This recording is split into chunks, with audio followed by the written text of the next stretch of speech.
संस्कृत एक ऐसी भाषा है जिसमें किसी भी तरीके का क्रोध, गाली गलौज या बहुत बुरी बात, बुरे लैंग्वेजेस का इस्तेमाल नहीं है।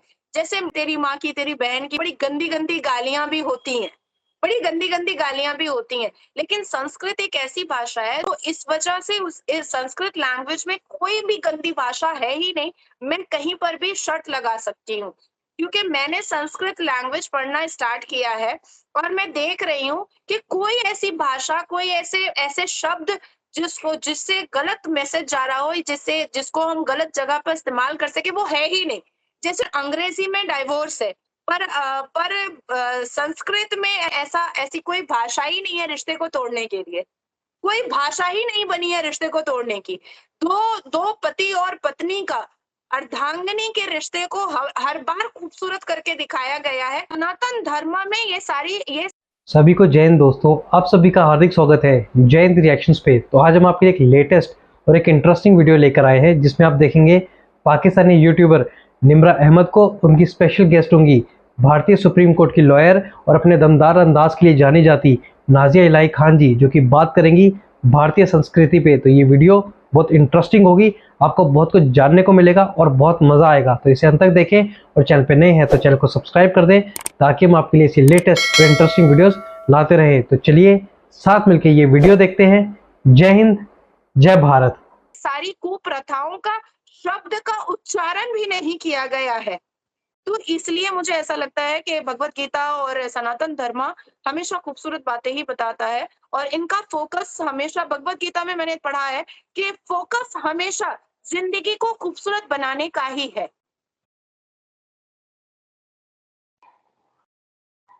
मैम, अरबिक में भगवत गीता लिखने के पीछे का क्या पर्पस था? हालांकि अगर हम अरबी की बात करते हैं तो ज्यादा ये अरब ममालिक में बोली जाती है, और अरब ममालिक तो मुस्लिम ममालिक होते हैं ना। फिर अरबिक में ट्रांसलेशन कैसे हुई भगवत गीता की?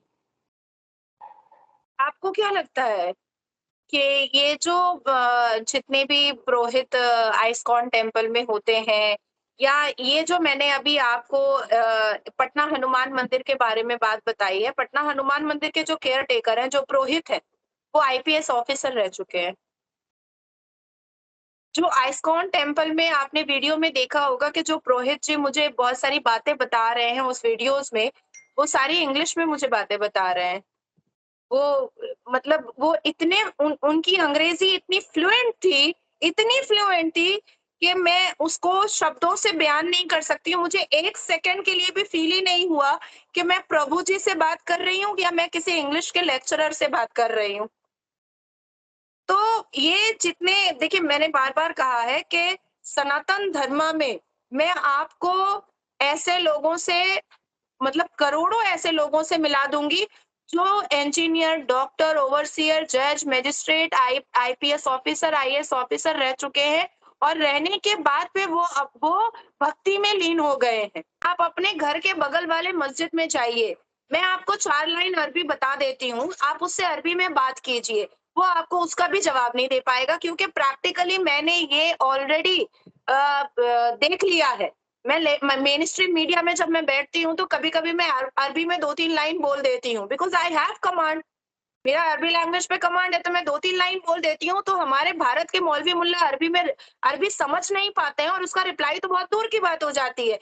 तो जिस अरबिक लैंग्वेज को कुरान में पढ़ी जा रही है, जो मुसलमान पढ़ रहे हैं, उसको उनको बामायने पढ़ना चाहिए जिस लैंग्वेज में वो कंफर्टेबल है, क्योंकि हमारे मौलवी मुल्ला को अरबी नहीं पढ़नी आती है।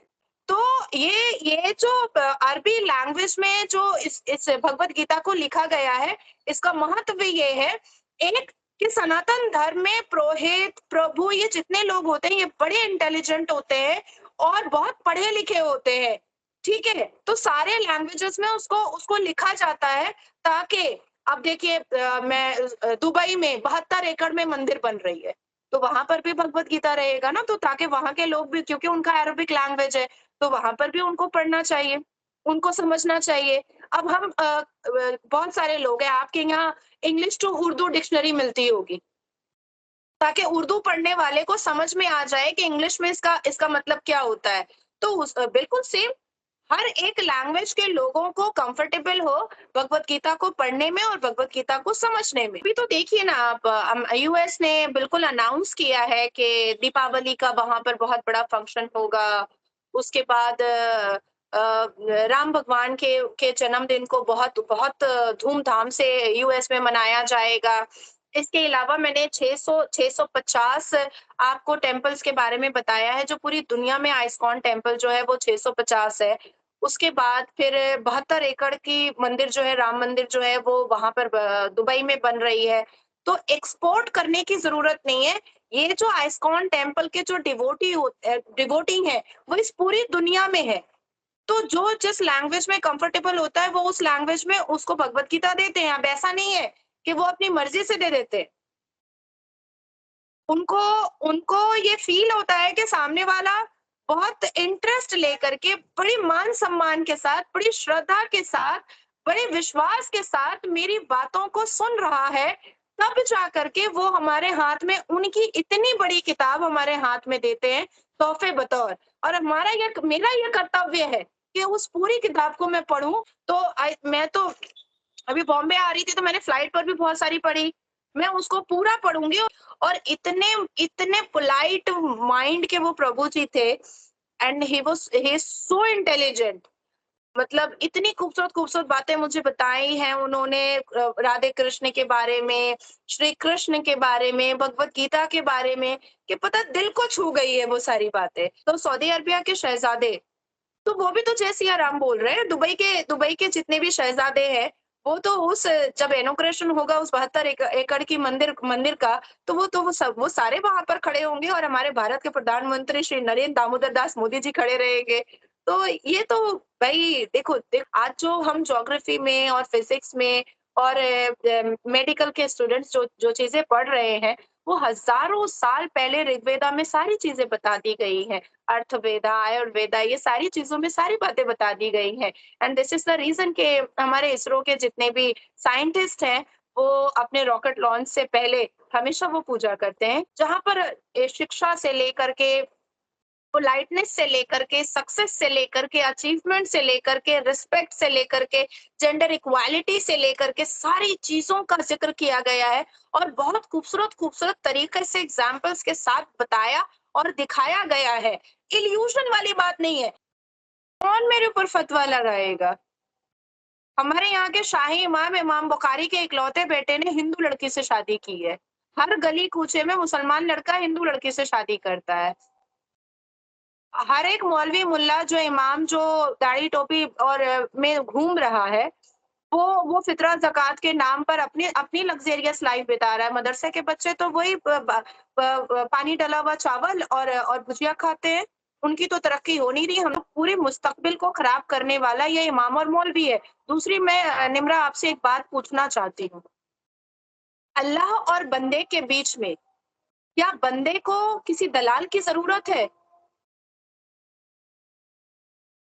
मैं हम जब मुसल्ला बिछाते बिल्कुल नहीं। हैं, हम जब मुसल्ला बिछाते हैं, नमाज़ पढ़ते हैं और हाथ उठा कर के जब हम दुआ माँगते हैं, तो हम क्या कहते हैं कि इमाम साहब मेरी दुआ अल्लाह तक पहुँचा दीजिए, हम ये करते हैं। तो अल्लाह के और बंदे के बीच में नाज़िया इलाही खान को मुल्ला नुमा दलाल की कोई ज़रूरत नहीं है। आज इस सरज़मीन पर जितने भी मुसलमान हैं वो अपने बारे में मौलवी मुल्ला भी नहीं कह सकता है कि वो मरने के बाद जन्नत जाएगा या जहन्नम जाएगा। ये वो भी नहीं कह सकता है। 100%। देखिए अभी ऐसा हो गया है निम्रा के हैशटैग नाज़िया इलाही खान बड़ा ट्रेंड करता है। तो ये जो जितने भी मौलवी मुल्ला हैं, ये भी दाढ़ी टोपी में बैठ जाते हैं, यूट्यूब चैनल बना लेते हैं और 2-4 बातें मेरे अगेंस्ट में बोल लेते हैं। मैं तो बार-बार कह रही हूँ कि I am very modern person. मैं संविधान पर चलती हूँ, मैं अपने भारत की भूमि से मोहब्बत करती हूँ, मैं बाय रिलीजन मैं मुस्लिम हूँ और मैं अपनी ज़िम्मेदारी को पूरा निभा रही हूँ। अ पार्ट ऑफ एवरीथिंग मेरा कर्तव्य है, मेरी ज़ात मुसलमान लड़कियों की आवाज बनना जो मैं बन रही हूँ। नाज़िया ने कानूनी पढ़ाई पढ़ी है और नाज़िया उस कानूनी पढ़ाई के तरीके से अपने मुसलमान कौम की बेटियों को इंसाफ दिला रही है। That's it. तो हैशटैग नाज़िया डाल देने से अगर मौलवी मुल्लाओं के घर में रोटी नमक पक जा रहा है, यूट्यूब में पैसा आ जा रहा है, तो मुझे लगता है ये भी दान दक्षिणा है। तो मेरे तरफ से यही सही है, #नाज़िया इलाही खान के द्वारा 200-400 व्यूज मिल जाएंगे, 2-4 लाख व्यूज मिल जाएंगे। चलो भैया, इससे भी पैसा मिलेगा, इससे भी रोटी नमक चलेगी मौलवी मुल्लाओं की। अच्छा है, मुझे रमजान में फितरा नहीं निकालना पड़ेगा। Thank you so much ma'am कि आज भी आप आई और आपने हमारे व्यूवर्स के लिए दोस्तों आशा करता हूँ कि वीडियो को आपने अंत तक देखा होगा और नाज़िया खान जी का बेबाक अंदाज और दमदार बातें आपको काफ़ी पसंद आई होंगी। अगर आपको वीडियो अच्छी लगी है तो इसे लाइक और शेयर ज़रूर कर दें और अपने पर्सनल विचार हमें कमेंट सेक्शन में लिखकर ज़रूर बताएं। हमें आपके कमेंट्स का इंतजार रहेगा। और एक बार फिर चैनल पर नए हैं तो चैनल को सब्सक्राइब कर दें ताकि हम आपके लिए ऐसी लेटेस्ट इंटरेस्टिंग और मज़ेदार वीडियोस लाते रहें। तो चलिए फिर मिलेंगे ऐसी किसी इंपॉर्टेंट और ज़बरदस्त वीडियो में। तब तक अपना ध्यान रखिए। जय हिंद, जय भारत।